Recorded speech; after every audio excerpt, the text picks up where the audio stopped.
Consistency important है, तभी मैं कुछ हेल्प कर पाऊंगी। ओके, चलिए फिर शुरू करते हैं। So chapter number 1 motion. So मैंने ओरिएंटेशन में आपको वेटेज बताया था इस चैप्टर का, किसी को याद है कि कितना परसेंट आपके जेई में आता है, कितना परसेंट नीट में आता है, कुछ याद है आपको? चलो मैं दोबारा से बता देती हूँ। 3 to 4% आपका नीट में आता है, ठीक है, एंड 5 to 6% आपके पास जेई में चला जाता है। जो भी आप पेपर लेंगे अभी, जिसने भी जो डिसाइड किया नीट या जेई, दोनों में ही ये चैप्टर आएगा। और आपके पास जो वहां यूनिट आती है, यूनिट में आपके पास आती है काइनेमेटिक्स। किसी को पता है काइनेमेटिक्स क्या होती है? मैम ओके, तो ये क्लासिकल फिजिक्स का पार्ट है, ठीक है। काइनेमेटिक्स में हम लोग क्या स्टडी करते हैं? Study of motion. काइनेमेटिक्स में 2 चैप्टर्स आते हैं आपके क्लास 11 में। एक आता है मोशन इन 1D, 1D मतलब 1 डायमेंशन, यानी स्ट्रेट लाइन मोशन है, आगे जा रहा है, पीछे जा रहा है, इधर जा रहा है, मतलब स्ट्रेट लाइन में मोशन है। फिर आपके पास आता है मोशन इन 2D, ठीक है, 2 डायमेंशन यानी प्लेन में मोशन हम डिस्कस करते हैं। तो ये दोनों चैप्टर्स आपके क्लास 11th में है। इसके बाद हम लोग काइनेमेटिक्स ऑफ सर्कुलर मोशन भी पढ़ते हैं। सर्कुलर मोशन आपके पास 1D है, 2D या 3D है? बताओ, कोई भी ऑब्जेक्ट अगर सर्कल में चल रहा है वो 1D है, 2D है या 3D है? Ma'am 1D। Ma'am 3D। Ma'am 2D। देखो 2D। यस 2D बेटा 2D। अगर मान लो मैंने यहां से पकड़ा और इसको ऐसे घुमा दिया, सो 1 डायमेंशन तो सिर्फ ये बात होती। अब मोशन जो है, मान लो कोई भी बॉल घूम रही है, यहाँ पर एक बॉल बंधी हुई है, ये घूम रहा है, सो क्या वो आपके पास इसके अंदर भी मूव कर रहा है और इसके अंदर भी मूव कर रहा है? सपोज आपके पास क्या है, एक बॉल है जो कि इनिशियली इस पोजीशन पे, ठीक है, तो आप देखोगे पहले ये, अगर यहां देखेंगे तो ये आपके पास क्या है, ये वाला एक्सिस एक्स एक्सिस, ठीक है, और ये वाला एक्सिस हम बना लेते हैं वाई एक्सिस। सो ये जो बॉल है यहाँ पर यहाँ पर यहाँ पर जा रही है, तो क्या ये एक्स और वाई दोनों में नहीं मूव कर रही? Yes ma'am. तो ये आपके पास तो सर्कुलर मोशन भी वहां पे एक पूरा अलग से चैप्टर है जो कि हम डिस्कस करते हैं। और सभी में जो सबसे बेसिक बात है वो मोशन है। अब मोशन में आपके पास कुछ फंडामेंटल चीजें हैं जो आप पढ़ते हैं, जैसे कि पोजीशन। पोजीशन से आप क्या समझते हो? डिस्टेंस से आप क्या समझते हो? डिस्प्लेसमेंट से आप क्या समझते हो? और वेलोसिटी से आप क्या समझते हो? स्पीड, एक्सेलरेशन, ये सब हम लोग डील करते हैं, ठीक है। काइनेमेटिक्स में हम इन सब चीजों को पढ़ते हैं, प्लस में इनके ग्राफ्स आते हैं। याद आया अभी पेपर में क्या करके आए हो? इन्हीं से रिलेटेड कुछ ना कुछ जरूर लिखा होगा, कुछ न्यूमेरिकल्स करे होंगे, ठीक है। तो सबसे पहले मोशन का जो चीज है, स्टार्ट करने से पहले जो बेसिक चीज है वो आपके पास रहेगा यहाँ पे रेफरेंस पॉइंट एंड पोजीशन, ये हम डिस्कस करेंगे। और उसके बाद जो आज का गोल रहेगा, मोशन एंड रेस्ट को डिटेल में समझना। मोशन एक रिलेटिव क्वांटिटी होती है। यूनिफॉर्म नॉन यूनिफॉर्म मोशन क्या होता है, physical quantities and system of units क्या होते हैं, डिस्टेंस एंड डिस्प्लेसमेंट क्या होता है। तो आज हम ये चीजें कवर करने वाले हैं। क्लियर है? आगे चलें? Yes ma'am. Yes ma'am. Okay, yes ma'am. So सबसे पहले बात करते हैं रेफरेंस पॉइंट की। कोई मुझे बताएगा रेफरेंस पॉइंट क्या होता है? मैम या बोलिए। Ma'am reference point is a point from where we observe anything. Like if an object is moving, so the point from where we are observing that object is known as the reference point. Yes, great Upayan, बिल्कुल सही बताया। मंताशा आप बताइए। Yes ma'am, the point from the observer is what from where the his reference is, from where it's seeing. Okay, बिल्कुल सही बात है। जैसे कि यहाँ डेफिनेशन में भी लिखा है, रेफरेंस पॉइंट एक फिक्स्ड पॉइंट है, कंसिडर्ड इन लाइन, सरफेस या space, so that motion can be described easily by locating the position of the object. अब इसी को समझ लेते हैं। सो आपको एक बंदे से मिलाती हूँ, इसका नाम पिंटू है।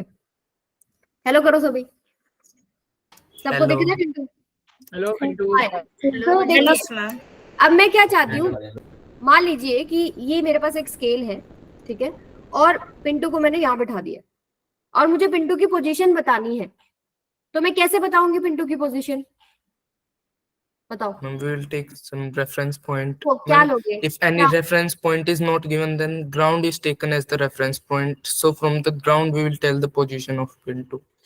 ओके चलो स्केल के विद रिस्पेक्ट टू बताओ। Ma'am, centimeter. या तो आप एक ओरिजिन लेंगे ना, स्केल का जो 0 मार्क होता है वहां से बताएंगे कि ये कितनी दूरी पर बैठा है, Yes, यही ma'am. है। सो वो जो 0 है मेरे पास एक रेफरेंस पॉइंट हो गया, right.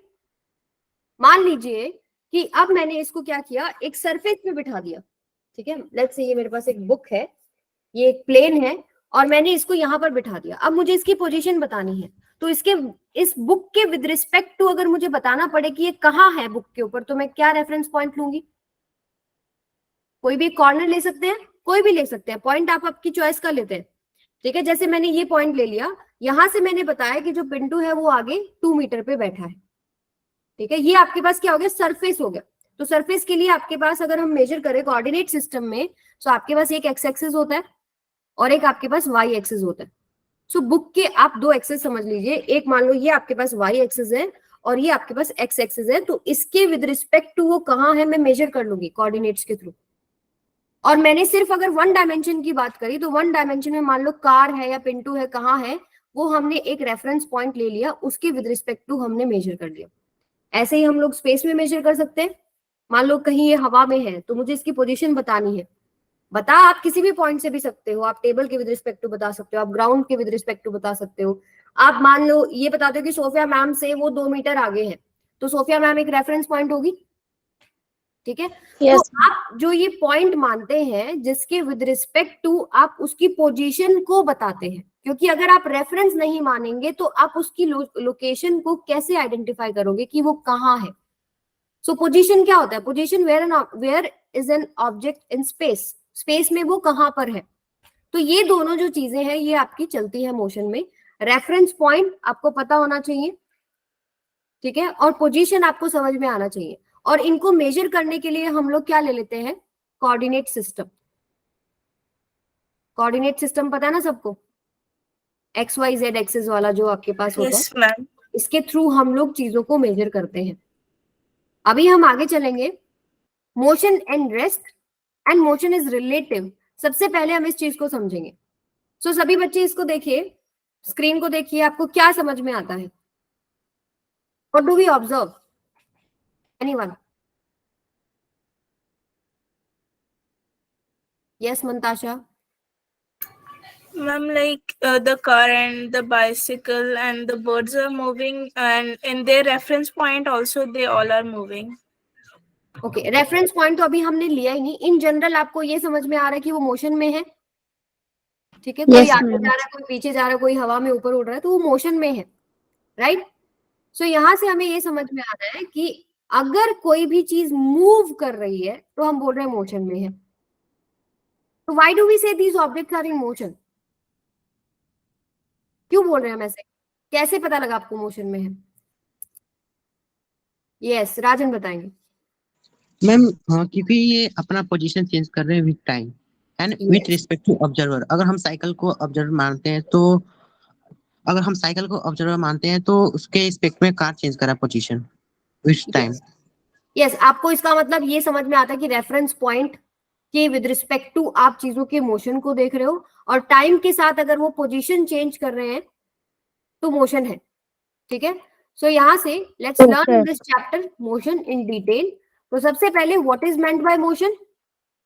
Late us consider example of an observer observing the car, ठीक है। ये मूव कर रही है, ठीक है। इसने सोचा कि मोशन कैसे, मैं कह रहा हूं कि मोशन है, तो इसने बोला पोजीशन जो है कार की चेंज हो रही है with respect to its surrounding with time. यहाँ पर ये भी साथ में लिखेंगे विद टाइम। तो अगर आप सराउंडिंग देख रहे हो, सराउंडिंग तो मूव नहीं कर रही, लेकिन अगर कार उसके विद रिस्पेक्ट टू चल रही है, आपको समझ में आता है मोशन विद टाइम, ठीक है। आगे हम चलते हैं। A body is said to be in motion when it changes its position with respect to its surrounding with time. जैसे कि ये आपके पास अदर एग्जांपल्स हैं, क्लॉक है, position of the hands of the clock changes continuously, इसकी position continuously change कर रही है, ठीक है। सो आपके पास हैंड्स क्या है, मोशन में है। सिमिलरली सेकेंड एग्जाम्पल है, वाटर जो है आपको दिख रहा है टाइम के साथ अपनी पोजीशन चेंज कर रहा है, ठीक है, तो वाटर भी आपके पास क्या है, मोशन में है।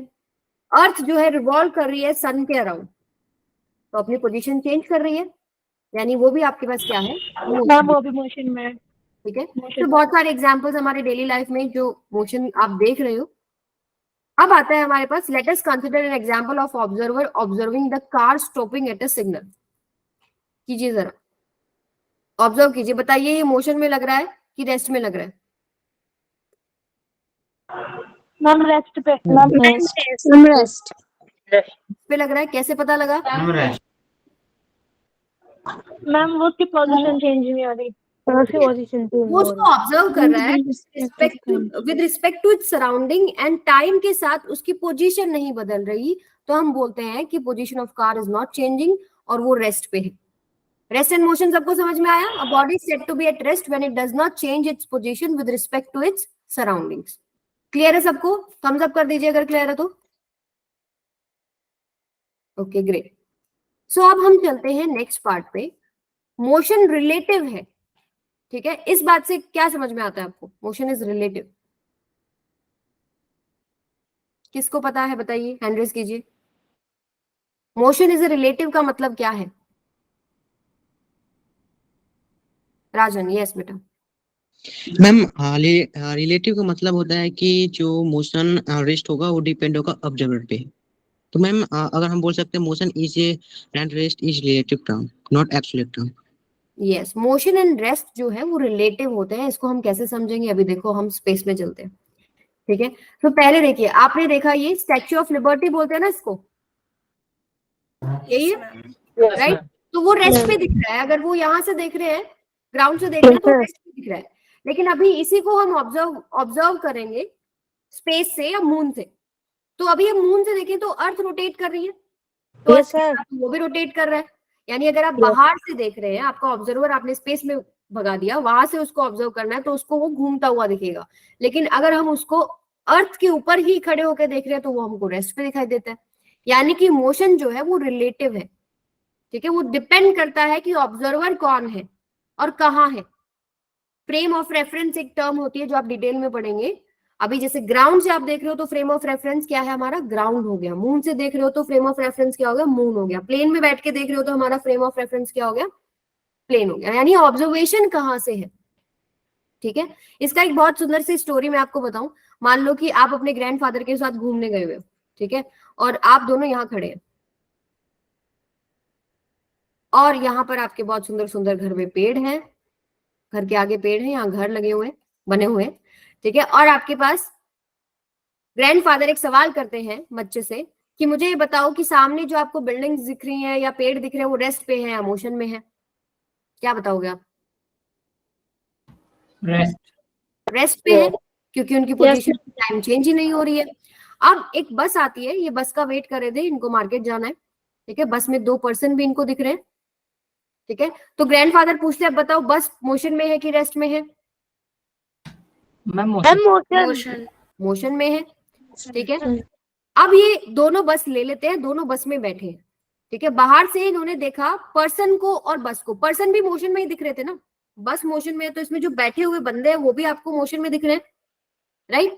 अब ये दोनों बैठ गए हैं बस में और ग्रैंडफादर यही सवाल दोबारा पूछते हैं, जो पर्सन बैठे हैं हमारी बस में क्या वो रेस्ट में है या मोशन में है? रेस्ट। अगर आप बस से देख रहे हो, आपकी साइड वाली सीट पे कोई बैठा है, आगे कोई बैठा है, आपको रेस्ट पे दिख रहा है, क्योंकि आपके फ्रेम ऑफ रेफरेंस में वो रेस्ट पे है, बस के फ्रेम ऑफ रेफरेंस में वो रेस्ट पे है। लेकिन उन्हीं पर्सन को अगर आप बाहर से देख रहे हो तो आपको मोशन में दिखते हैं। यानी मोशन क्या हो गया? ये तो ऑब्जर्वर के ऊपर डिपेंड कर गया, वो कहाँ से देख रहा है। यानी मोशन आपके पास रिलेटिव है, समथिंग फ्रेम ऑफ रेफरेंस से रिलेटेड है, वो ऑब्जर्वर से रिलेटेड है। क्लियर है सबको? Yes ma'am. डेफिनेशन आप देख सकते हो, body can be moving for one observer and at the same time rest for another observer. तो मोशन क्या है? रिलेटिव हो गया, इट डिपेंड्स अपॉन ऑब्जर्वर। अब एमसीक्यू करते हैं हम लोग कुछ। अभी अपना आंसर कमेंट कीजिए। Motion is said to be relation, relative, changing या नन। कमेंट कीजिए बेटा।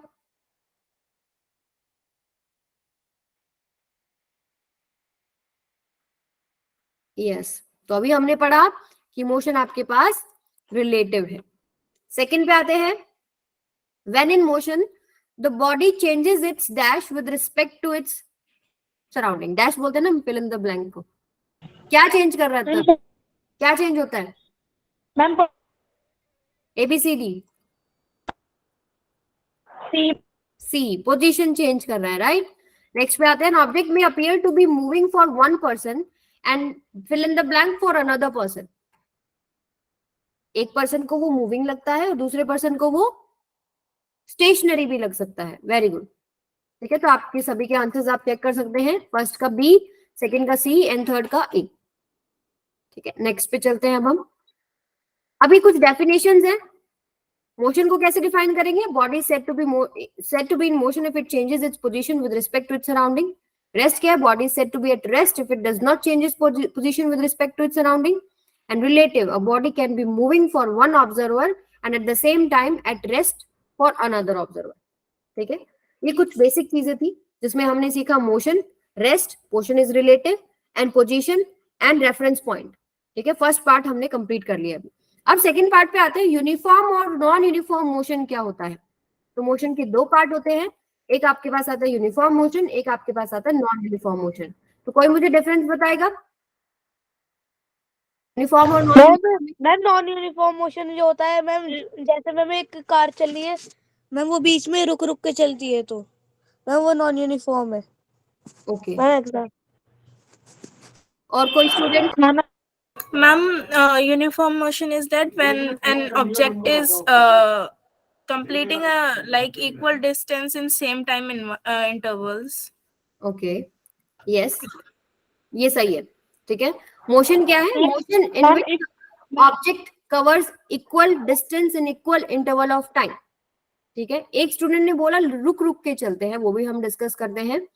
अब जैसे कि एग्जाम्पल क्या यूनिफॉर्म मोशन का? जैसे घड़ी है, घड़ी में जो हमारे पास ये हैंड्स होते हैं, minute hand, second hand. Second hand को आप जो है ऑब्जर्व कर सकते हैं कि हर सेकंड, एक सेकंड के टाइम में वो इक्वल डिस्टेंस ट्रेवल कर रही है। तो उसका जो मोशन है वो क्या है? Uniform motion. Uniform motion. दी हैंड नॉन यूनिफॉर्म पे आते हैं। नॉन यूनिफॉर्म मोशन क्या है? The motion in which the object covers unequal distance in equal interval of time. Unequal distance in equal interval of time का example अगर हमने, for example एक student ने, ठीक है, एक स्टूडेंट ने घर से स्कूल जाना है, ठीक है, वो लेट हो रहा है। तो उसने क्या किया? पहले सेकंड में उसने जो डिस्टेंस कवर किया होगा वो यहां पहुंचा। पहले सेकंड में उसने डिस्टेंस कवर किया 2 मीटर। अगले सेकंड में उसने डिस्टेंस कवर कर लिया 3 मीटर, ठीक है। अगले सेकंड में उसने डिस्टेंस कवर कर लिया 5 मीटर, ठीक है। तो इक्वल इंटरवल ऑफ टाइम में हर एक सेकंड में वो अलग अलग डिस्टेंस ट्रेवल कर रहा है, तो उसका मोशन क्या हो गया? Non Non-uniform. ठीक है। ये भी हो सकता था कि टाइम इंटरवल अलग है बट डिस्टेंस वो सेम कवर कर रहा है। फॉर एग्जाम्पल इसका अगर मैं एग्जाम्पल आपको दूं कि टाइम इंटरवल हमारे पास पहला एग्जाम्पल हमने क्या लिया कि टाइम इंटरवल सेम है, अलग अलग डिस्टेंस ट्रेवल कर रहा है। फिर डिस्टेंस सेम है बट टाइम इंटरवल अलग अलग है। जैसे कि 2 मीटर, पहला 2 मीटर उसने ट्रेवल किया 2 सेकंड में, अगला 2 मीटर उसने ट्रेवल किया 5 सेकंड में, अगला 2 मीटर उसने ट्रेवल किया 6 सेकंड में, ठीक है। तो यहाँ पर दोनों चीजें आती हैं, या तो unequal distance in equal interval of time या फिर equal distance in unequal interval of time, या दोनों भी चलेगा, दोनों ही चेंज हो रहा है। तो वो आपके पास क्या आता है? Non uniform motion. But books में सिर्फ ऐसे लिखा होता है कि unequal distance in equal interval of time.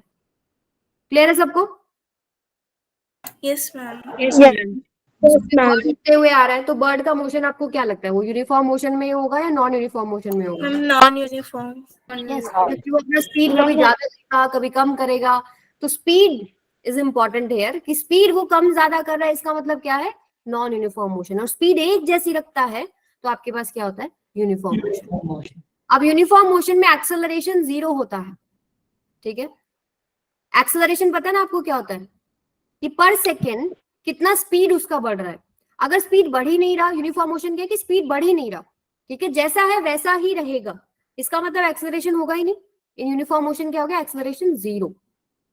In non uniform motion acceleration हो गया, कभी स्पीड ज्यादा हो रही है, कभी स्पीड कम हो रही है, तो कभी एक्सेलरेट हो रहा है, कभी डी एक्सेलरेट हो रहा है। तो यहाँ पर ये चीज आपको समझ में आनी चाहिए। फिर आपको कुछ मोशंस आइडेंटिफाई करने हैं। बताइए, पहला जो आपको दिखाई दे रहा है, ये यूनिफॉर्म है या नॉन यूनिफॉर्म है? ये आपके पास है motion of electron round the nucleus. Ma'am uniform है।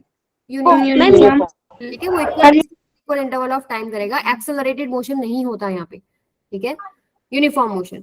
सेकंड पे आते हैं, train arriving and leaving the station, uniform या नॉन यूनिफॉर्म? Non uniform.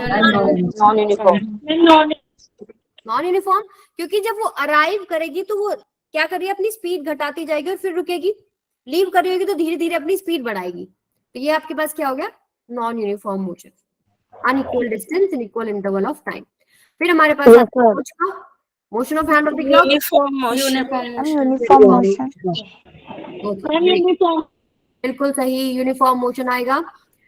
अब ये बताइए, motion of vehicle non uniform, रुकते रुकते चल रहे हैं हम लोग, ठीक है, तो ये आपके पास आएगा नॉन यूनिफॉर्म। तो एक स्टूडेंट ने बोला था रुक रुक के चल रहे हैं, ठीक है, तो बिल्कुल सही है। आप रुकेंगे, आप अपनी स्पीड को 0 करते हैं, फिर आप चलेंगे, आप अपनी स्पीड को बढ़ा रहे हैं, तो वहां पर आपकी स्पीड बढ़ रही है घट रही है, ठीक है, तो आपके पास क्या आएगा, नॉन यूनिफॉर्म मोशन। वर्ड्स का भी हमने डिस्कस किया, नॉन यूनिफॉर्म। इक्वल डिस्टेंस, ठीक है। अब हम आगे चलते हैं, एक एक्टिविटी कर लेते हैं। Amar, Akbar and Anthony are travelling by their own cars, let us understand whose car is moving with uniform motion, ठीक है।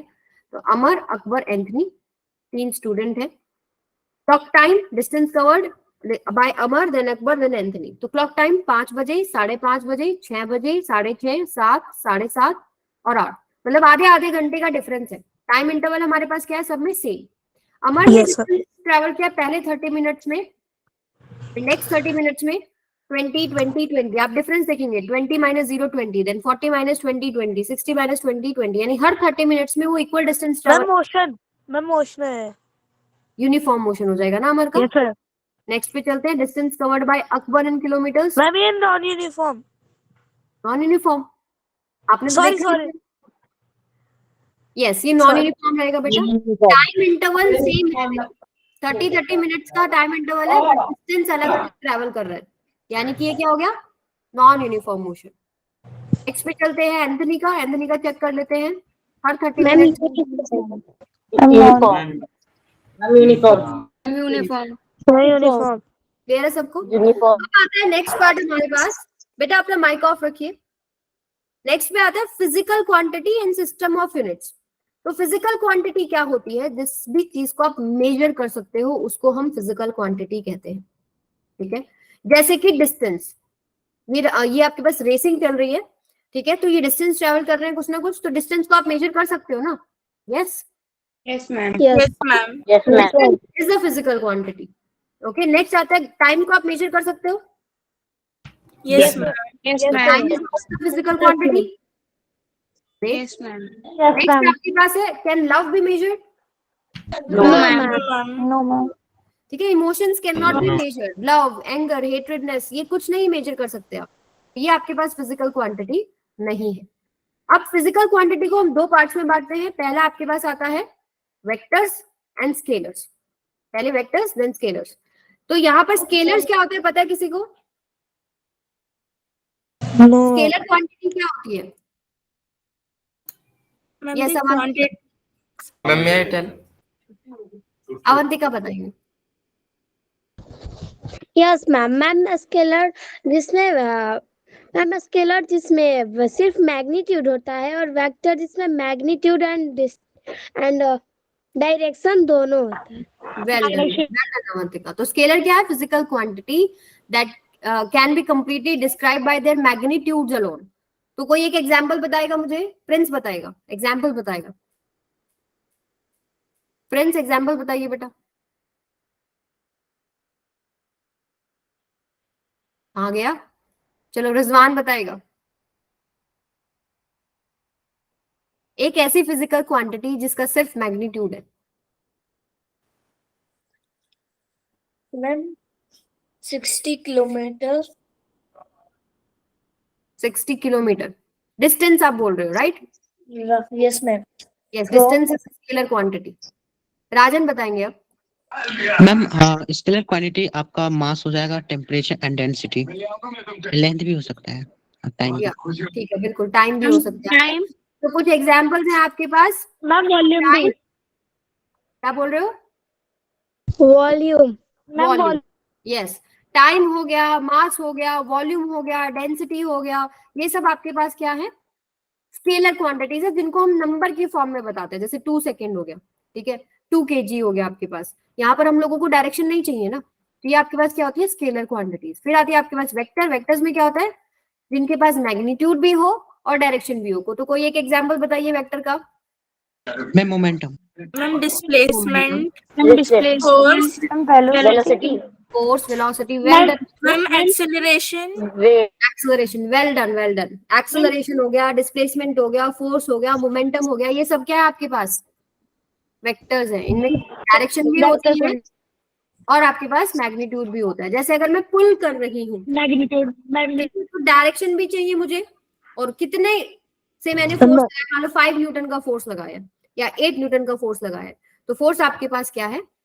वेक्टर। जैसे पुल एंड पुश हो गया, तो 2 डायरेक्शंस होगी, आप पुल भी कर सकते हैं, पुश भी कर सकते हैं।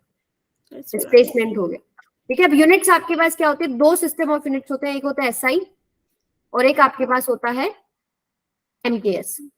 SI को ही हम MKS बोलते हैं, सॉरी, MKS और CGS। MKS को ही हम लोग क्या बोलते हैं? SI system. MKS मतलब होता है metre, kilogram, second.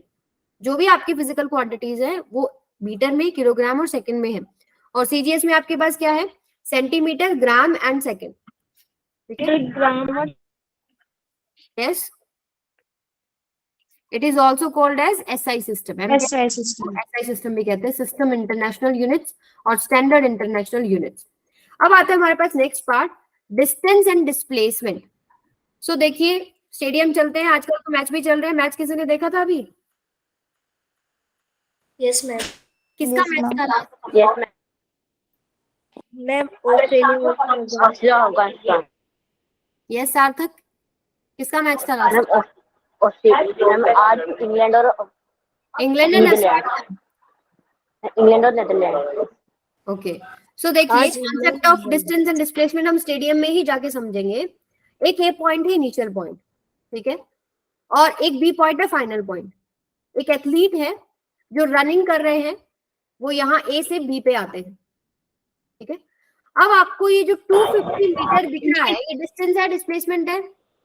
Ma'am distance, तो एक्चुअल जो उसने पाथ ट्रेवल किया इनिशियल और फाइनल पोजीशन के बीच में, वो आपके पास क्या होता है? Distance 250 metre. तो athlete is covering 250 metre between A and B. अच्छा, इसमें डिस्प्लेसमेंट कहाँ से कहाँ होगा? मैम तो आपके पास जो शॉर्टेस्ट डिस्टेंस है between initial and final position, इसको हम क्या बोलते हैं?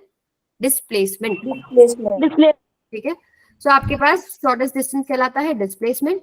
अब इसका भी हम लोग डेटा चेक कर लेते हैं। जैसे मान लो एक और एग्जांपल लेते हैं, पूरा अगर उसने सर्कल घूम दिया, तो ये बताओ कि डिस्टेंस कितना होगा? 500 मीटर। 500।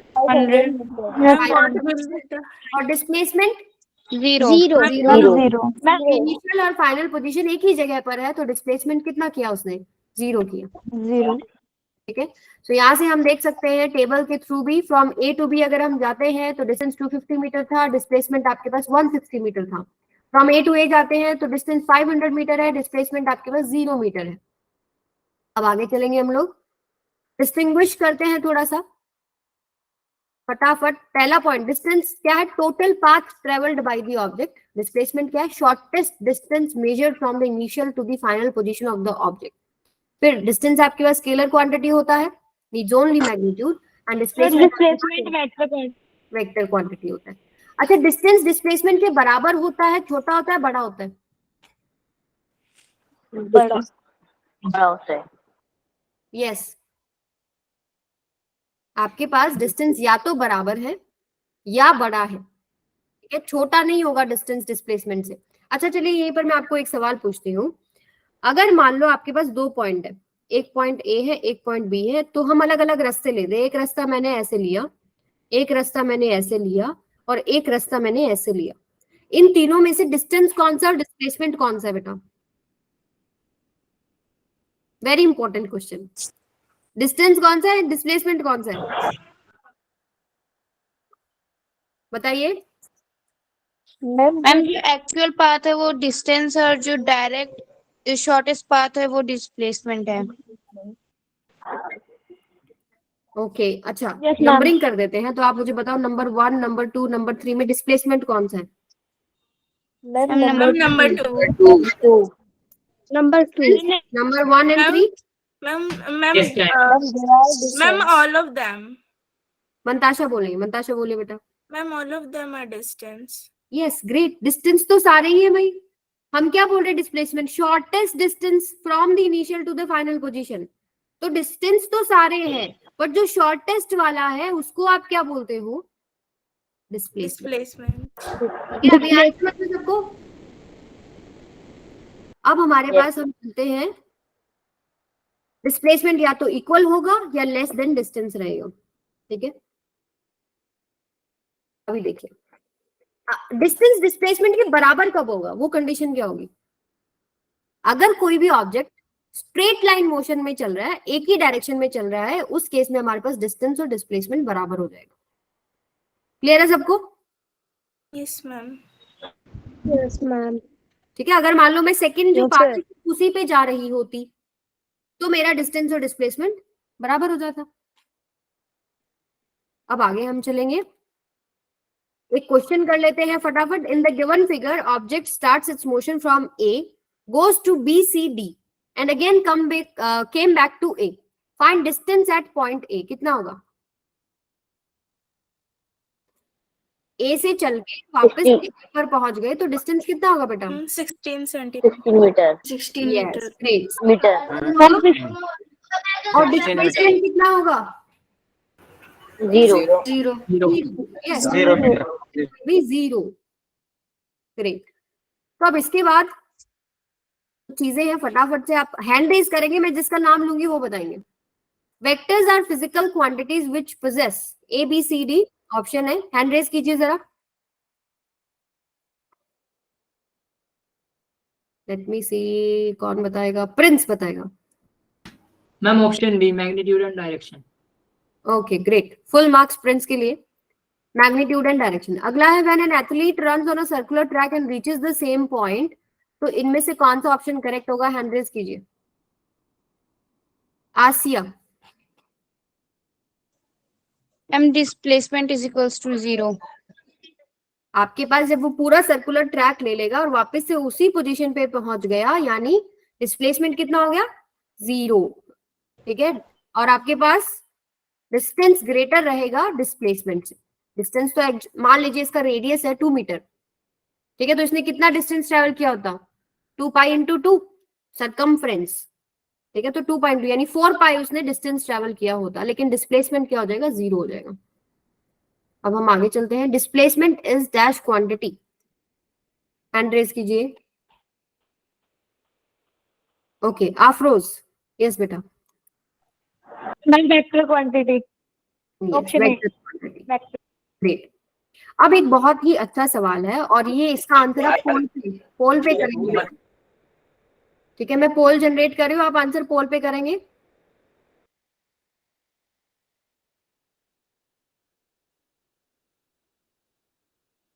सोच लीजिए।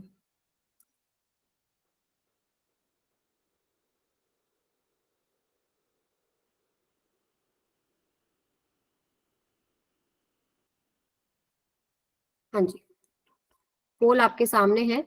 ABCD टिक कीजिए। Numerical ratio of displacement to distance for a moving object is always less than 1, always equal to 1, always more than 1, equal और लेस देन 1।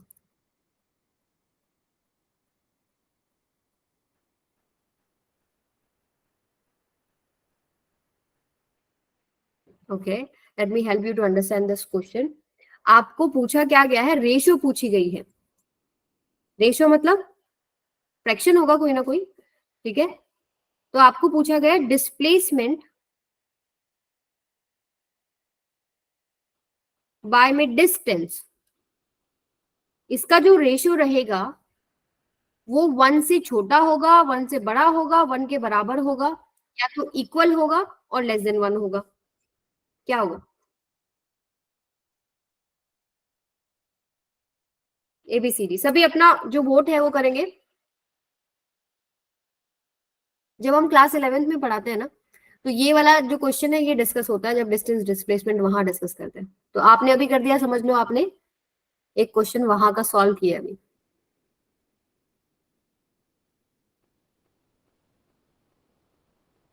शुभान बेटा क्या आंसर किया? Ma'am D. D, okay. राजन?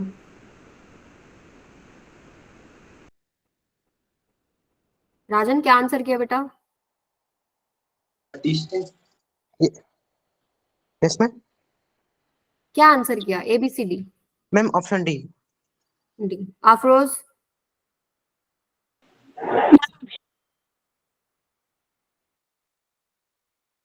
Okay, जिसने vote नहीं किया जल्दी vote कीजिए, आपके रिजल्ट्स बाद में चेक होंगे किस किसने क्या वोट। इक्वल और लेस देन।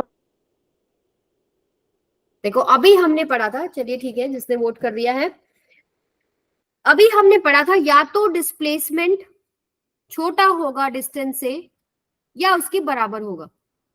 ये साइन समझ में आता है ना? इसका मतलब अगर ये लिख रही हूँ इसका Yes, मतलब ma'am. क्या है? ये इक्वल के लिए और ये लेस देन के लिए, ठीक है। अगर डिस्प्लेसमेंट बराबर हो गया डिस्टेंस के तो रेशियो क्या हो जाएगा? 1। Yes ma'am. Yes, ma'am. और अगर डिस्प्लेसमेंट छोटा है डिस्टेंस से, यानी डिनोमिनेटर में बड़ा है, मान लो 4 है और ऊपर आपके पास क्या है? 3 है, अगर आप उसको डिवाइड करेंगे तो 0 पॉइंट समथिंग आएगा ना, 1 से लेस हो गया।